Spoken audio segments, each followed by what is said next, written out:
Seorang anak di Depok tega membunuh ibu kandungnya dan melukai ayahnya.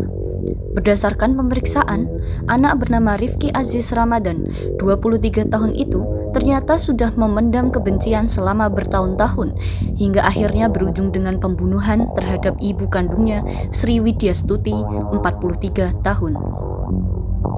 Selain membunuh ibunya, Rifki juga melukai ayahnya, Bakti Aziz, yang berusia 49 tahun, di kediaman mereka yang berada di Jalan Takong, Depok, pada Kamis 10 Agustus 2023 yang lalu. Menurut pengakuan tersangka, dirinya kerap kali dimarahi sejak kecil. Ia juga dituding menggelapkan uang dari perusahaan keluarga mereka.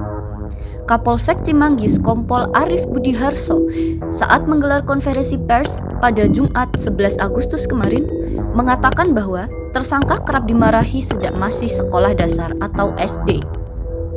Selain itu, suatu ketika sang ayah pernah mengucapkan kata-kata yang membuat pelaku sakit hati.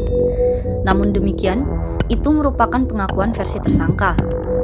Rifki juga mengaku semakin jengkel karena dituding tak transparan mengelola keuangan perusahaan keluarga, sehingga dituduh menggelapkan keuangan perusahaan. Sebagai informasi, ayah Rifki memang memiliki perusahaan pembuat kardus kemasan. Rifki selama ini ditugaskan untuk mengelola keuangan perusahaan keluarga tersebut. Polisi kini masih menyelidiki apakah Rifki benar-benar menggelapkan uang perusahaan keluarganya atau tidak. Lantaran sementara ini, tersangka mengaku tak melakukan seperti apa yang dituduhkan. Dari kemarahan yang menumpuk itulah, Rifki dengan tega membunuh ibu kandungnya dengan menusuknya sebanyak 50 kali. Hal itu diketahui berdasarkan hasil visum sementara. Menurut Arief, penusukan bermula saat Sri tengah makan di meja makan sembari bermain gawai. Secara tiba-tiba, Rifki menusuk ibunya di bagian-bagian vital dari arah belakang.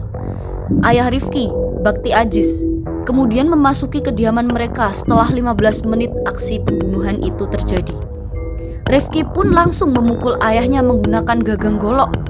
Setelah itu, sang ayah dibawa masuk kamar dan dikunci. Di kamar itulah Rifki mencoba membacok ayahnya.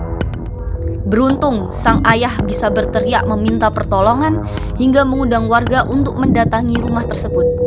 Warga kemudian mendobrak pintu kamar dan berhasil menyelamatkan Bakti. Sementara Rifki berhasil diamankan petugas kepolisian.